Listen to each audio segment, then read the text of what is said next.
Introduction. What are you doing, dear? I'm watering the plants. I forgot to water them yesterday, and so they are appearing dry. You should know that plants are also living beings like us, and they also require food and water for their survival. But how do the plants get them?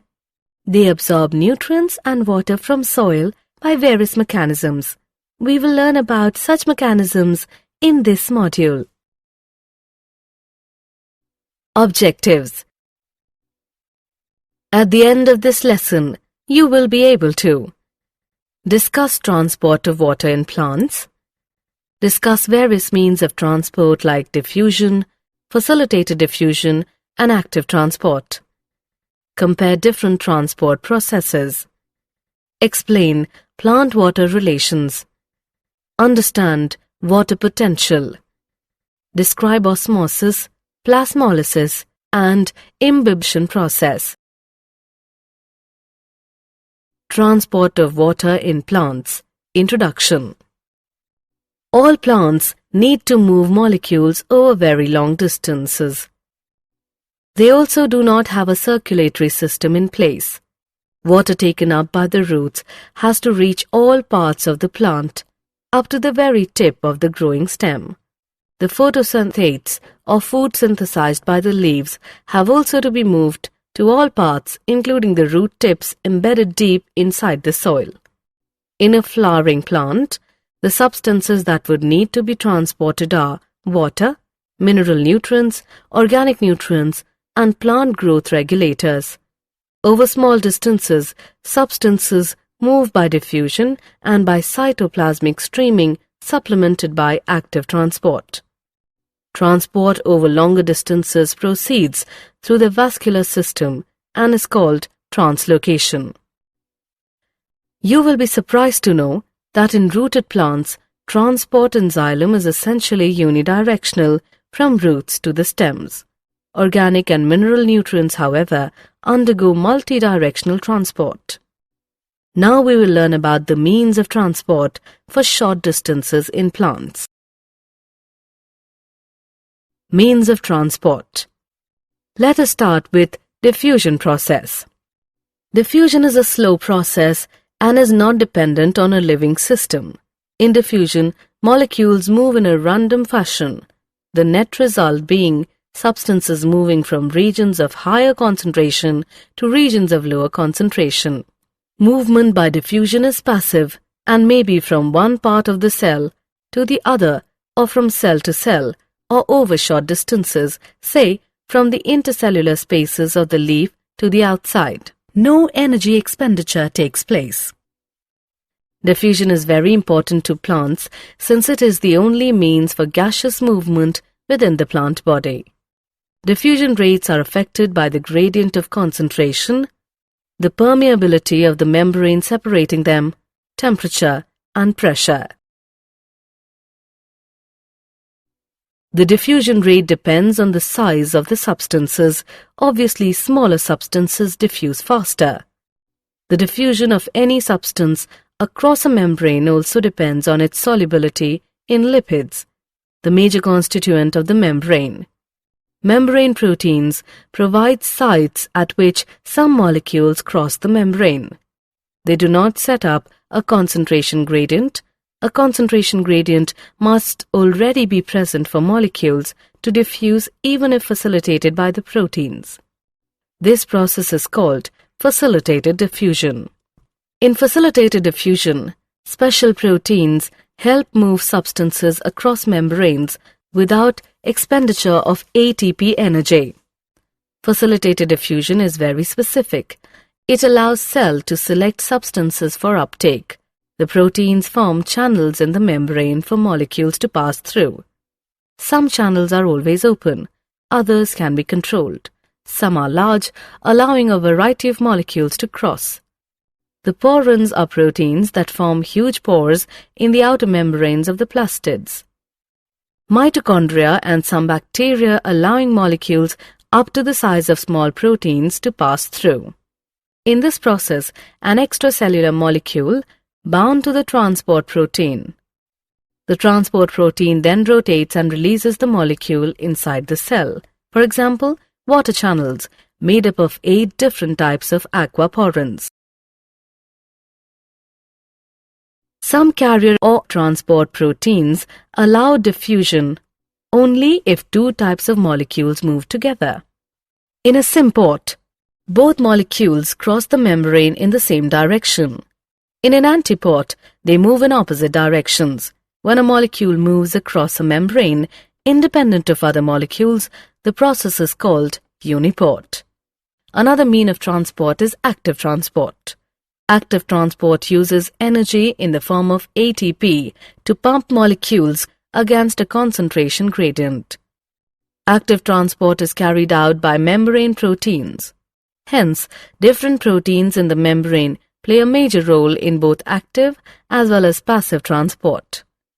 Pumps are proteins that use energy to carry substances across the cell membrane. These pumps can transport substances from a low concentration to a higher concentration or uphill transport.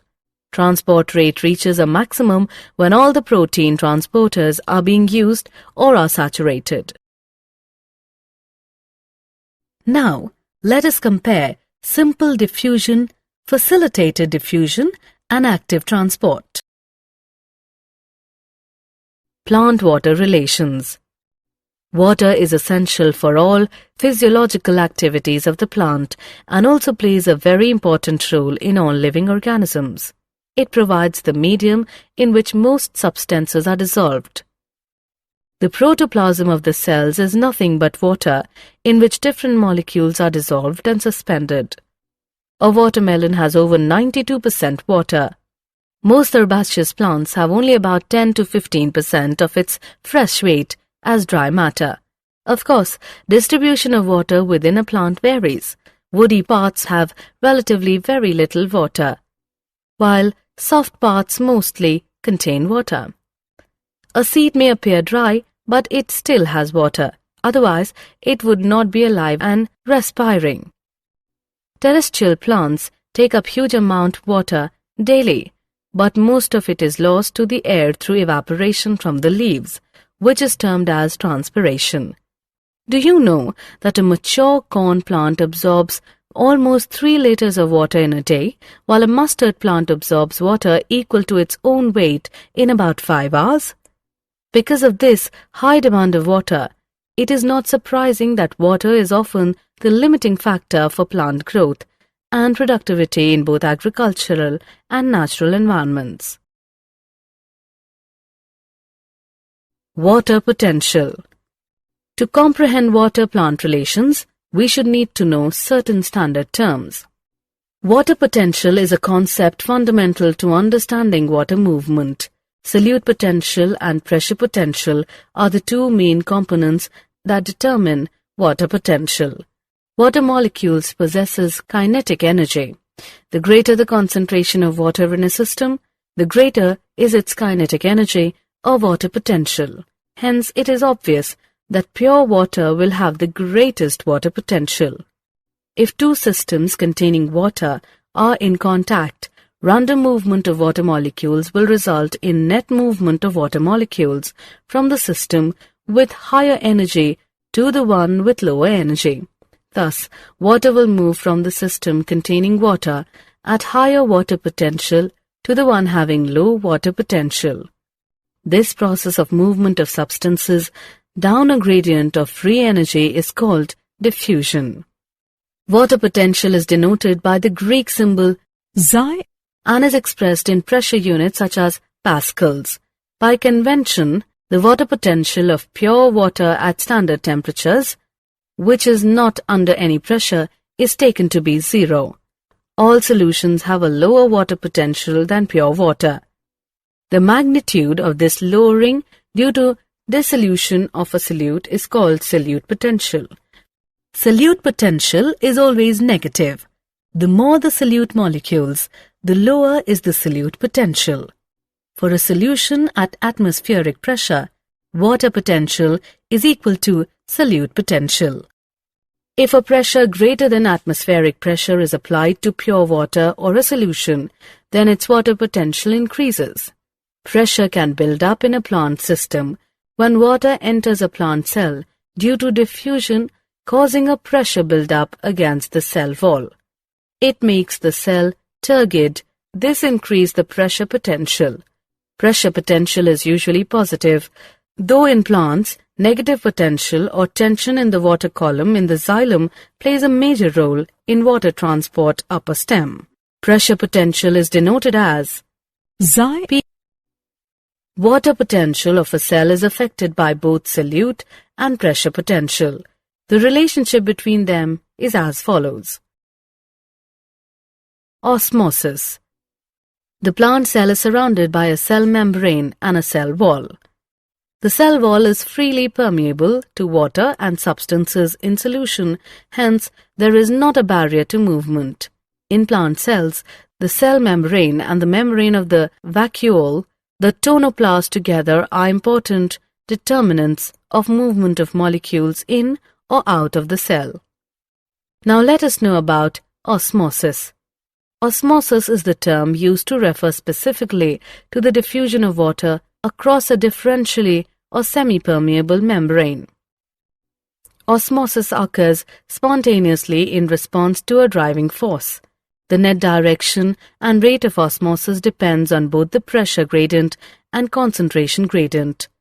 Water will move from its region of higher chemical potential or concentration to its region of low chemical potential until equilibrium is reached. We can better understand it with the help of an experiment.